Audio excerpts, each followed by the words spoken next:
हाय, आपके साथ मैं हूँ Surbhi Sharma. India TV YouTube channel subscribe करिए, बेल आइकन दबाएं। शुक्रिया रजत जी। पाकिस्तान में आतंकी सरगना हाफिज सईद के घर के पास हुए धमाके की साजिश में एक लेडी शामिल थी और कुल मिलाकर 10 पाकिस्तानियों ने ब्लास्ट की साजिश की थी। एक धमाकेदार खुलासा भी हुआ। लाहौर की पुलिस ने इसमें विदेशी खुफिया एजेंसी का हाथ होने का दावा किया। ये खुफिया एजेंसी कौन सी है, हाफिज पर अगला हमला कब होने वाला है और लाहौर धमाके की टाइमिंग से इमरान खान क्यों गुस्से में हैं, आज की स्पेशल रिपोर्ट में देखिए। पीटर डेविड पॉल के बाद गाड़ी को धमाका खेज मवाद से तैयार करने और जाए वक़ूआ पर पहुंचाने वाले 2 अफराद को गिरफ्तार कर लिया गया है, जबकि मुबैना दहशतगर्दों की मुआवनत करने वाली खातून किरण को भी गिरफ्तार कर लिया गया है। इस खातून का मरकजी मुलजिम से, मरकजी दहशतगर्द से क्या लेना देना है, किस तरह पुलिस इस तक पहुंची है, किस तरह इसको गिरफ्तार किया गया है, इस बारे में आपको बताऊंगा। आतंकवादी हाफिज सईद के घर से करीब धमाके में शामिल किरण कौन है और ये महिला हाफिज के दुश्मन क्यों बन गई? हमारे पास इस वक्त 10 के करीब पाकिस्तानी ऐसे शहरी हैं जो इस वाक़े में मुलव्वस है। इसमें मर्द भी हैं, इसमें खवातीन भी हैं। ये बात सामने आई कि इस कार्रवाई में मुल्क दुश्मन एजेंसी बराह रास्त मुलव्वस है, जिसने इस नेटवर्क को तमाम माली मावनत फराहम की है। हाफिज पर हमले की साजिश किस 10 पाकिस्तानियों ने की है और अगर सभी आरोपी पाकिस्तानी हैं तो विदेशी एजेंसियों के शामिल होने की बात क्यों की गई? लाहौर ब्लास्ट की तहकीकात सामने आने के बाद मामला और उलझ गया। अब पाकिस्तान की जांच पर कई सवाल खड़े हो गए हैं कि हाफिज को कौन मारना चाहता है, उसकी जान का दुश्मन कौन है? लाहौर जौहर टाउन धमाके का मरकजी किरदार ईद गुल। गाड़ी को जौहर टाउन में पार्क करके फरार होने वाले दहशतगर्द ईद गुल की तस्वीर 24 न्यूज ने हासिल कर ली है। धमाके की तहकीकात में बड़ी पेशरफ्त हुई है। बारूद से भरी गाड़ी पार्क करने वाला मुलजिम रावलपिंडी से पकड़ा गया है। तफ्तीशी जराये के मुताबिक शनाख्त ईद गुल के नाम से हुई है। मरकजी मुलजिम पीटर पॉल ने भी सहूलतकार ईद गुल को शनाख्त कर लिया। इस समय पाकिस्तानी न्यूज चैनलों पर हर मिनट एक नई ब्रेकिंग न्यूज चलती है। कभी लाहौर धमाका करने वालों की खबर, कभी आरोपियों की तस्वीर, तो कभी मास्टरमाइंड सहित पूरे गैंग को पकड़ने का दावा किया जाता है। लेकिन इसमें शामिल विदेशी एजेंसी कौन है, ये बात कोई नहीं बता रहा। लाहौर के इलाके जौहर टाउन में धमाके में मुलव्वस तमाम नेटवर्क पकड़ा गया। जराये के मुताबिक सीटीडी ने लाहौर, कराची, झंग और रावलपिंडी से मुलजिमान का सुराग लगाया। आतंकवादी हाफिज सईद के घर के पास बम धमाका हुआ, इसलिए इमरान की सारी एजेंसियां एक्टिव हो गईं। पुलिस, खुफिया एजेंसियां, काउंटर टेररिज्म फोर्स से लेकर ना जाने कितनी एजेंसियां सिर के बल खड़ी हो गईं। सिर्फ 5 दिन में ही लाहौर ब्लास्ट का पूरा केस सुलझाने का दावा कर दिया और इसका ऐलान करने के लिए पाकिस्तानी पंजाब के सीएम उस्मान बुज़दार खुद सामने आए। मैं मीडिया के दोस्तों को बताना चाहता हूं कि सिर्फ 4 दिन के अंदर मुल्क के मुख्तलिफ इलाकों में रेड करके दहशतगर्दों को गिरफ्तार किया गया। दहशतगर्दी में इस्तेमाल होने वाली गाड़ी के खरीदार और इसकी हवालगी, बारूदी मवाद नस्ब करने वाले और रेकी करने वाले और धमाका में मुलव्वस तमाम दहशतगर्दों को इंतहाई पेशा वराना महारत से गिरफ्तार किया गया है। अब पूरी घटना को समझिए। पाकिस्तान खुद मान रहा है कि लाहौर धमाके में 10 पाकिस्तानी लोग शामिल हैं। घटना में इस्तेमाल हुई गाड़ी को वहीं के एक इलाके में बारूद भरकर तैयार किया गया। फिर एक और पाकिस्तानी इस गाड़ी को लाहौर के जौहर टाउन ले गया, जिसके बाद धमाका हुआ। लेकिन दावा यह है कि ब्लास्ट के पीछे विदेशी कनेक्शन है। ऐसा क्यों कहा गया, ये आपको आगे बताएंगे। पहले इस ब्लास्ट पर पाकिस्तान का सनसनीखेज आरोप सुनिए। दौरान तहकीकात दहशतगर्दों के इस नेटवर्क को माली मामनत फराहम करने वाले बैनुल अक़वामी किरदारों के ताने बाने मुकामी दहशतगर्दों से मिलने के तमाम शवाहिद हासिल कर लिए गए हैं, जिसमें यह बात सामने आई कि इस कार्रवाई में मुल्क दुश्मन एजेंसी बराह रास्त मुलव्वस है, जिसने इस नेटवर्क को तमाम माली मावनत फराहम की है। एक शख्स मर्दान से गिरफ्तार किया गया है, मर्दान से, और यह भी इसी दहशतगर्दी मुलव्वस है। इसका नाम है जिया खान। इसको मर्दान से गिरफ्तार किया गया है और धमाके में इस्तेमाल होने वाली गाड़ी मर्दान में तैयार की गई थी और धमाका खेज मवाद मुमकिन तौर पर सीएनजी गैस सिलेंडर में नस्ब किया गया था। चालाकी देखिए अब। और फिर गाड़ी, ये जो गाड़ी है काली गाड़ी, ये 21 जून को मोटरवे से मर्दान रवाना की गई फिर 23 जून को गाड़ी लाहौर में दाखिल की गई। वो कौन सी विदेशी एजेंसीज हैं जो हाफिज सईद की जान लेना चाहती हैं और हाफिज के दुश्मन लाहौर में उसके घर के बाहर तक कैसे पहुंचे, ये पाकिस्तान खुलकर नहीं बता रहा। जो लोग इसको मास्टरमाइंड करने वाले थे, जो होस्टाइल इंटेलिजेंस एजेंसीज के लोग हैं, वो भी सारे के सारे इसमें आइडेंटिफाई हो चुके हैं।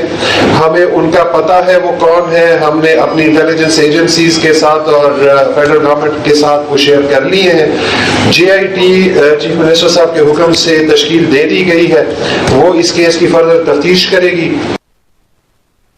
दुश्मन मुल्क की एजेंसी वो भी मुलव्विस है और उसके सबूत भी मौजूद हैं। रा के बारे में कहा जा रहा है, NDS के बारे में कहा जा रहा है, लेकिन IG पंजाब इनाम गनी साहब ने नाम नहीं लिया। उन्होंने कहा इस फोरम पे उनका नाम लेना मुनासिब नहीं। यहाँ पे खबरें छपती हैं, उन्हीं खबरों के पीस जो हैं वो उठाए जाते हैं, टुकड़े। वो हमारा इंडियन हाई कमीशन जो है इधर बैठा दिल्ली और फिर दिल्ली का, और फिर दिल्ली में जो रा और बैठे हैं सारे, वो सारे पीस लेते हैं, उसकी एक फ़ाइल बनाई जाती है और फाइल बना के फिर फैटफ जो है वो पेश की जाती है। लाहौर में धमाका हुआ, सिर्फ 16 घंटों में ही आरोपियों की पहचान कर ली गई। पूरे मुल्क में छापे मारे गए। 5 दिनों के बाद ही पाकिस्तान की सरकार नतीजे तक पहुंच गई। इसके बावजूद पाकिस्तानी पंजाब के CM ने विदेशी एजेंसी का नाम नहीं बताया। हालांकि इमरान परस्त पत्रकारों ने कुछ ही घंटों बाद सोशल मीडिया पर पाकिस्तान के डर की खबर दे दी। अब तक की जो पेशरफ्त है वो मैं आपके सामने रखना चाह रहा हूं कि किस तरह से अजीत डोवल जो भारत का नेशनल सिक्योरिटी एडवाइजर है, वो सारे मामले में किस तरह से सामने आ रहा है, किस तरह से बैरूनी हाथ सामने आ रहा है, भारत का हाथ सामने आ रहा है, किस तरह बहरीन में जहां ये पीटर पॉल डेविड काफी अरसे से वहां पर भी रहता था, पाकिस्तान भी आता जाता रहता था, वहां पर इससे राबता करके इसको इस्तेमाल किया गया। अब यह भी तफ्तीश हो रही है कि पैसे का लेन देन किस तरह से हुआ, धमाके किस्मवाद के हवाले से किस तरह से बताया गया, टारगेट किस तरह सेट किया गया। इंटेलिजेंस ब्यूरो जो कि सिविलियन एजेंसी वजीर आजम के अंडर आती है, और FIA फेडरल इन्वेस्टिगेशन एजेंसी, इन सबको एक कमेटी में रखा गया। और अभी हाल ही में आपको पता है कि वजीर आजम की सदारत में ISI हेडक्वार्टर के अंदर इसकी मीटिंग भी हुई। और इसी NICC की यह वजह है कि 2-3 दिन के अंदर पूरा प्लॉट जो था जॉर्ज टाउन धमाके का, आपको पता है किस तरह से उसे एक्सपोज किया गया। ना सिर्फ उस डेविड पीटर पॉल को पकड़ा गया, उसके घर का पता लगाया गया, फिर उसका साथी जो है मंडी बाउद्दीन से गिरफ्तार हुआ, गाड़ी का मालिक हाफजाबाद से गिरफ्तार हुआ, उसकी निशानदेही पर एक खातून जो उसके साथ लाहौर के होटल में रहती थी, किरण नामी, उसे भी गिरफ्तार किया गया। तो पूरा नेटवर्क बड़ी जल्दी बेनकाब कर दिया गया। पाकिस्तान के सबूतों पर आगे नजर डालेंगे। पहले लाहौर बम धमाके पर वहां की एक और रिपोर्ट देखिए। इस रिपोर्ट के मुताबिक 12 दिनों से पीटर पॉल और किरण होटल में थे, लेकिन पाकिस्तान के इस रिपोर्ट में आरोपियों के दुश्मन एजेंसी से कनेक्शन का कोई जिक्र तक नहीं किया गया। 22 जून को 2 दहशतगर्द निजी होटल में पीटर पॉल से मुलाकात के लिए आए। गाड़ी 3 घंटे तक होटल के बाहर खड़ी रही। सिक्योरिटी इदारों को होटल के रिकॉर्ड से पता चला कि 23 जून को दहशतगर्दी की कार्रवाई के बाद पीटर पॉल उसी शाम 4:20 पर होटल से चेकआउट करके एयरपोर्ट रवाना हुआ। तफ्तीशी जराये का कहना है कि पीटर पॉल का ताल्लुक कराची से था और वो बहरीन और दुबई में होटल्स का मालिक है। तफ्तीशी टीम ने होटल का DVR भी कब्जे में ले लिया। मुबैना खातून किरण दहशतगर्दों को मावनत फराम कर रही थी। पीटर पॉल और किरण इस्लामपुरा के निजी होटल में 12 रोज से कयाम पजीर थे। सवाल है कि लाहौर धमाके का आरोप भारत पर क्यों लगाया गया। आप सोच रहे होंगे कि पाकिस्तान के पास इतने बड़े दावे का शायद कोई सबूत होगा, लेकिन पाकिस्तान का पत्रकार खुद ही बता रहा है कि यह हवाई दावा किसी सबूत के आधार पर नहीं किया गया। सोशल मीडिया पर मौजूद किसी पुराने वीडियो के आधार पर यह दावा किया गया। आपको याद है अजीत डोवल की एक वीडियो बहुत ज्यादा मशहूर है जिसमें वो कह रहा है कि हमें पाकिस्तान में से लोग मिल जाएंगे। ये उसके अल्फाज हैं कि हमें सिर्फ उनको पैसा देना है और दहशतगर्दी करवानी है, हमें पाकिस्तान से लोग मिल जाएंगे। ये उसके अल्फाज हैं अजीत डोवल के, और सारी दुनिया ने देखे हैं। अब पाकिस्तान की एजेंसीज की जो कोशिश है वो ये नजर आ रही है कि बड़ी तेजी से इस पर पेशरफ्त हो रही है। एक के बाद एक कड़ी मिल रही है, मुजरिम पकड़े जा रहे हैं कि केस ऐसा मजबूत बनाया जाए कि अब ये जो दुनिया बहाना बनाती है ना इधर उधर, भारत को छोड़ दिया जाता है ऐसे वैसे करके, मजीद ठोस सबूत दुनिया को दिए जाए, सारी दुनिया को शर्मिंदा किया जाए। असल में पाकिस्तान की आदत रही है, जब भी वहां कोई वारदात होती है तो उसका आरोप भारत पर लगाया जाता है। इमरान खान हमेशा कहते हैं कि पाकिस्तान भी आतंकवाद से पीड़ित है, इसलिए लाहौर धमाके के पीछे विदेशी हाथ होने का दावा किया गया। हालांकि आतंक का मददगार होने की वजह से पाकिस्तान को पहले ही FATF ने सजा दे दी, लेकिन अपना केस मजबूत करने के लिए पाकिस्तान ने अभी से तैयारी शुरू कर दी है। जितनी हॉस्टाइल इंटेलिजेंस एजेंसीज हैं वो पाकिस्तान के खिलाफ मुसलसल काम कर रही हैं। वो पाकिस्तान को एम्बेरस करना डेफिनेटली वो चाहेंगी। इसी बीच आपने देखा था कि जिस वक्त वाक़या हुआ है ये, तो हमारे वहाँ कॉन्फ्रेंस चल रही थी और उसमें पाकिस्तान की परफॉर्मेंस पे बात हो रही थी, और हम इस चीज़ में बहुत क्लियर हैं कि बेसिक टारगेट ये जगह या ये जो शहीद होने वाले हैं शायद वो लोग ना हो। बेसिक टारगेट वो कॉन्फ्रेंस थी जो वहां पे हो रही थी और जिसमें पाकिस्तान को डाउनग्रेड करने की बात चल रही थी। बेसिक टारगेट ये थी कि पाकिस्तान को एम्बैरेस किया जाए। अब FATF की ग्रे लिस्ट से बचने के लिए जो काम पाकिस्तान करेगा वो दुनिया के किसी देश ने नहीं किया। इमरान खान अब पाकिस्तान में आतंकवादी संगठनों को राजनीति में लाएंगे। इमरान सरकार को यह सलाह खुफिया एजेंसी ISI ने दी। साल 2017 में आतंकी हाफिज सईद ने अपनी पॉलिटिकल पार्टी मिल्ली मुस्लिम लीग का गठन किया।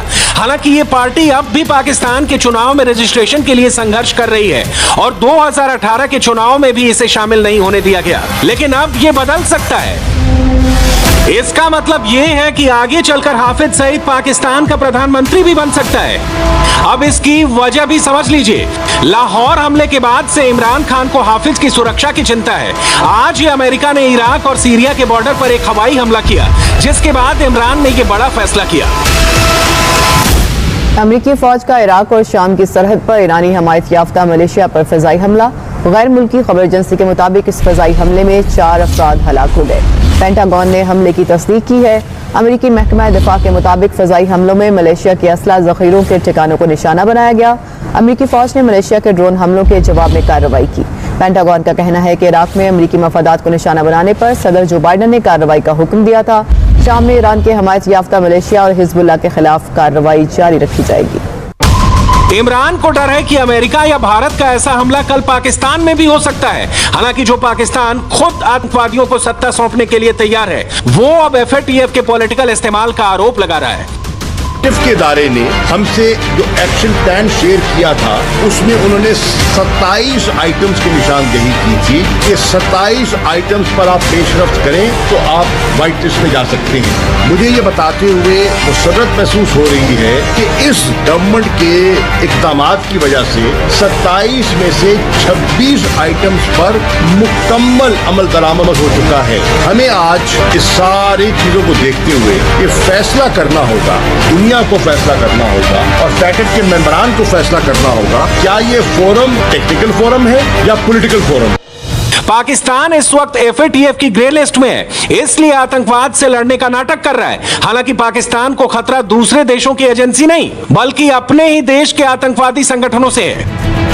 पाकिस्तान ने सोमवार को दावा किया कि तहरीके तालिबान पाकिस्तान यानी TTP के 5000 से अधिक आतंकवादी अफगानिस्तान में मौजूद हैं। अफगानिस्तान ने TTP की मौजूदगी से इनकार किया। अफगान विदेश मंत्रालय ने दावा किया कि TTP की ना तो स्थापना अफगानिस्तान में हुई थी और ना ही वो अफगानिस्तान में एक्टिव है।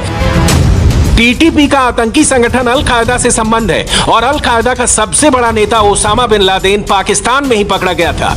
लेकिन अब TTP के आतंकियों से पाकिस्तान को डर लग रहा है। पाकिस्तान को इत्तलात मिल चुकी हैं कि एक TTP का नया दहशतगर्द ग्रुप उन्होंने बनाया है सुसाइड बॉम्बर्स का, जो कि खुद कुछ हमलावर है। और ये ग्रुप जो है नाज़रीन कराम, जिसका नाम उन्होंने जर्रार रखा है दहशतगर्दों ने, और इसे टारगेट आम जगहों को नहीं दिया गया। इन्हें टारगेट जो दिए गए हैं वो हमारी मिलिट्री की तंसीबात, हसास इदारों के दफातर, पुलिस स्टेशन, इस तरह के बड़े ऑफिसर्स और इंपॉर्टेंट जगह या फिर इंपॉर्टेंट जो पाकिस्तान के पब्लिक फिगर्स हैं, सेलिब्रिटीज हैं या फिर हाई रैंकिंग ऑफिशियल्स हैं, उन्हें निशाना बनाने का जो टास्क है वो दिया गया है। आतंकवाद पर पाकिस्तान में 2 नियम है। जब उस पर हमला होता है तो वो आतंकियों का पीछा करने की बात करता है, लेकिन भारत पर हमला करने वाले हाफिज सईद पर दिखावटी एक्शन लेता है। जब आपके खिलाफ अटैक उधर से आया उसको आप रेजिस्ट करें। आईसिस हो, तालिबान हो, कोई भी हो, आप उसको रेजिस्ट करें। रेजिस्ट का मतलब मतलब ये नहीं है कि बस आप अपने जगह में बैठ के गोलियां चलाते रहें। यू हैव टू गो, और जिधर से वो आए हैं आप जाके उनको मारें, उधर मारना पड़ेगा, नहीं तो ये अटैक्स खत्म नहीं होंगे। और जब आप अंदर जाएंगे तो किसके टेरिटरी में आप जाएंगे? अफगान तालिबान की टेरिटरी में जाएंगे तो फिर उनसे बात करें, उनसे पूछें कि हमारे आपके तरफ से टीटीपी आई थी, क्यों आने दे रहे हैं आप? उनका जवाब सुनिए क्या है। अगर वो कहते हैं नहीं हम उनको रोक नहीं सकते, हम आने देंगे, तो हम कहेंगे ठीक है, हम आके मारेंगे उनको, इसलिए कि वो हमारे मुल्क पे हमला कर रहे हैं। लाहौर का धमाका पाकिस्तान के लिए एक वार्निंग जैसा है। अगर अपने देश में मौजूद आतंकवादियों के खिलाफ नियाज़ खुद एक्शन नहीं लेगा तो पाकिस्तान में ऐसे ही धमाके होते रहेंगे। हाय, आई एम सुरभि शर्मा। खबरों से अपडेट रहने के लिए India TV YouTube channel subscribe करिए, साथ में बेल आइकन जरूर दबाएं। जुड़े रहें इंडिया टीवी के साथ।